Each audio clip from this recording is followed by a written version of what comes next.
नेवाडे साहेब, लेखी आश्वासन तुम्हाला सरकारने दिलेलं आहे पण अजूनही त्याच मागणीवरती जरांगेचं ॲग्रेसिव्ह राहणं आणि तुम्हाला सुरक्षित वाटते का? सरकारवरती तुमचा विश्वास आहे का तसा की तसं लेखी दिल्यानंतर हे सगळं काही शाबूत राहील? नाही, हे बघा 29 सप्टेंबरला सरकारसोबत आमच्या ओबीसी प्रतिनिधींची 3 तास चर्चा झाल्यावर सरकारने आम्हाला लेखी स्वरूपामध्ये दिलेलं आहे की ओबीसी समाजाच्या आरक्षणाला धक्का लागणार नाही, मराठा समाजाला ओबीसीतून आरक्षण देणार नाही आणि सरसकट कुणब्यांचे प्रमाणपत्र देऊनसुद्धा त्यांचं ओबीसीकरण करणार नाही. आपण 29 सप्टेंबरनंतर आता जवळजवळ डिसेंबर महिना संपत आलेला आहे. 3 महिने झाले. या 3 महिन्याच्या कालावधीमध्ये सरकारने कधी असं म्हटलेलं नाही की आम्ही मराठा समाजाला ओबीसीतून आरक्षण देऊ किंवा सरसकट कुणब्यांचे प्रमाणपत्र देऊ. या उलट प्रत्येक वेळेस त्यांनी स्पष्ट केलं आहे की कुठल्याही परिस्थितीत आम्ही ओबीसीच्या आरक्षणाला धक्का लावणार नाही आणि सरसकट कुणब्यांचे प्रमाणपत्र देणार नाही. पण 3 महिन्यात तरी अजूनपर्यंत सरकारने आपला शब्द बदलवलेला नाही.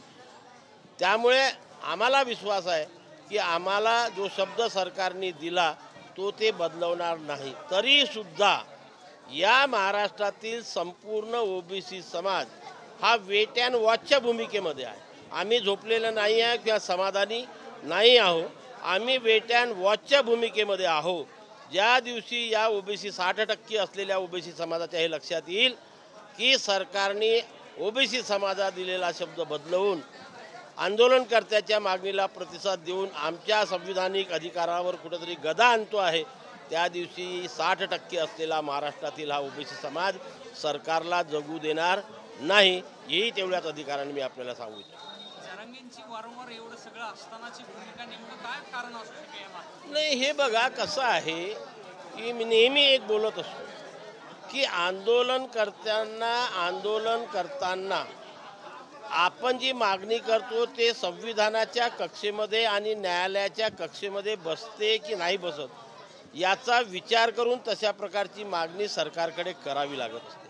आणि म्हणून आपण एक लक्षात ठेवा की ज्या दिवशी सरकारने त्यांनासुद्धा स्पष्ट सांगितलं की आम्ही तुम्हाला आरक्षण देऊ पण स्वतंत्र आरक्षण देऊ, ओबीसीतनं आरक्षण देणार नाही, त्या दिवशी मग त्यांनी आपली भूमिका बदलवली. मग भूमिका बदलवून सांगितली की आता सरसकट सर्व मराठ्यांना कुणब्यांचे प्रमाणपत्र द्या. सरकारने सांगितलं तेही आम्ही देऊ शकत नाही. मग त्यांनी सांगितलं की ज्याच्या नोंदी सापडल्या त्याच्या सगळ्या सोयऱ्यामध्ये म्हणजे पत्नीकडले नातेवाईक त्यांनाही द्या. सरकारने ते सुद्धा स्पष्ट केलं की पत्नीकडल्या नातेवाईकाला आम्हाला सर्टिफिकेट देता येत नाही. काय म्हणजे आपल्याकडे जी एवढ्या दिवसाची पद्धत आहे, वडिलाची, आजोबाची, पंजोबाची जी जात असेल तीच इतर नातेवाईकांना लागते. माझ्या आईकडल्या मामाची किंवा त्या आजोबाची किंवा त्या मावशीची जात आम्हाला लागत नाही. सरकारने ते सुद्धा स्पष्ट केलेलं आहे. परंतु तेच आणि लोकांना कसं, आता तुमच्याकडे लोकांना किती दिशाभूल करतात ते तुम्ही लक्षात घ्या. आता सर्व मीडिया या ठिकाणी 56 लाख नोंदी सापडल्या आणि 56 लाख मल्टिप्लाइड बाय 50 आणि 100 असा आकडा सांगतात सर्व लोकांसमोर. एवढ्या लोकांचं भलं कर. अरे माझ्या बापवा, ह्या 56 लाख नोंदी केव्हाच्या आहे? 1948 ते 1967च्या कालावधीतल्या. आता ज्याच्या 67च्या पूर्वीच्या नोंद्या तो एकतरी माणूस असा जिवंत आहे का ज्यानं ओबीसीचं प्रमाणपत्र घेतलं नाही, व्हॅलिडिटी काढली नाही? ह्या जुन्याच नोंदी आहे. मी दाव्याने सांगतो की याच्यात नवीन नोंदी 0.5% सुद्धा नाही. 0.5%. मी हे दाव्याने सांगतो. नाही, त्यांनी दाव्याने सांगा की ह्या नोंदी ह्या नव्याने सापडलेल्या आहेत. ह्या एकूण नोंदी आणि त्याच्यामध्ये रिपिटेशन खूप आहे. कारण 13 प्रकारचे कागद शोधून राहिले. आता 13 प्रकारचे कागद, माझं नाव कलेक्टर ऑफिसमध्ये आहे, SP ऑफिसमध्ये आहे, रजिस्ट्रार ऑफिसमध्ये आहे, जन्ममृत्यूच्या तारखेमध्ये आहे. मग हे रिपिटेशन तुम्ही काढणार की नाही? मी न्यायमूर्ती शिंदे समितींना सुद्धा निवेदन दिलं की तुम्ही ह्या रिपिटेशन काढा. रिपिटेशन काढल्यावरती जो आकडा एक्झॅक्ट येईल त्याच्यातनं ऑलरेडी किती लोकांनी सर्टिफिकेट घेतले तेही पब्लिश करा. म्हणजे नव्याने किती नोंदी सापडल्या हे लक्षात येईल. आता ह्या 55 लाख 56 लाख हे सांगतात, त्याच्यामुळे मराठा समाजाची बी दिशाभूल होऊन राहिली आणि ओबीसी समाजाची सुद्धा दिशाभूल होऊन राहिलेली आहे. मुंबईच्या दिशेने जे आंदोलन होते आंदोलन उपोषणाचं याला प्रत्युत्तरादाखल आपली पण काही तयारी आहे का? नक्कीच नाही. हे बघा, ते त्यांच्या मागणीसाठी संघर्ष करत आहे.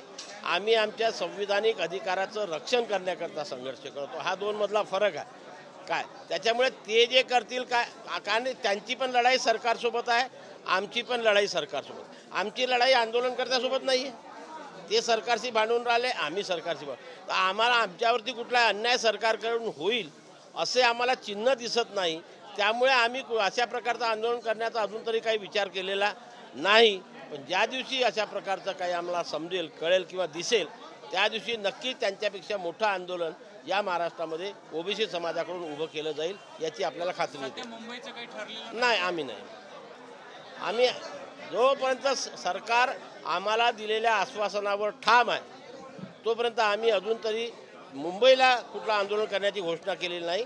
आमचं मात्र अजूनही जिल्ह्याच्या ठिकाणी गावागावामध्ये असे आंदोलनं सुरू आहे. संपलं नाही, सामूहिक आंदोलन आमचं नाही आहे, पण प्रत्येक जिल्ह्यामध्ये प्रत्येक तालुक्यामध्ये कुठे ना कुठे आंदोलनं सुरू आहे आणि त्या आंदोलनाच्या माध्यमातून त्याचाच एक भाग म्हणून आज या ठिकाणी आम्ही आलेलो आहोत. अशा प्रकारचे आंदोलनं सुरू राहणार आहे आणि त्या माध्यमातून ओबीसी समाजाची जनजागृती करणे आणि आपल्या संविधानिक अधिकाराचं रक्षण करणे हे 2 कामं या आम्ही सकल ओबीसी तर्फे या राज्यामध्ये करतो. कोणत्या तारखेला? नाही, अजून तरी सामूहिकपणे निर्णय झालेला नाही आहे. कुठल्या एखाद्या संघटनेने दिला असेल, पण सर्व संघटनांनी सामूहिक निर्णय अजून व्हायचा आहे. तो झाल्यावरती नक्की आम्ही सुद्धा सांगू.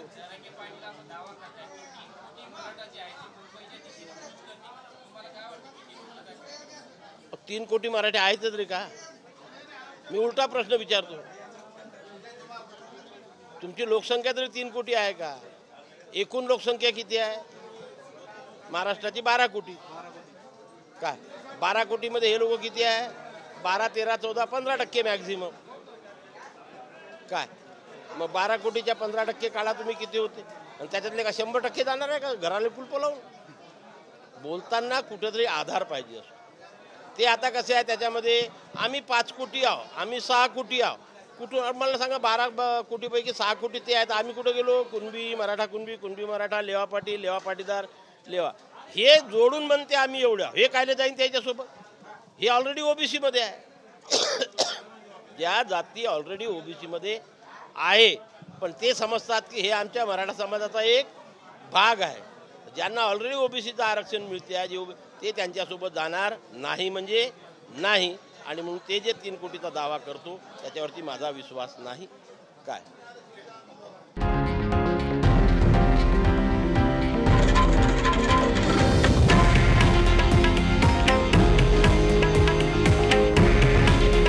हे आहे देशातील नंबर 1 न्यूज नेटवर्क आणि आपण पाहत आहात TV9 मराठी. काळजी तुमची, हित महाराष्ट्राचं.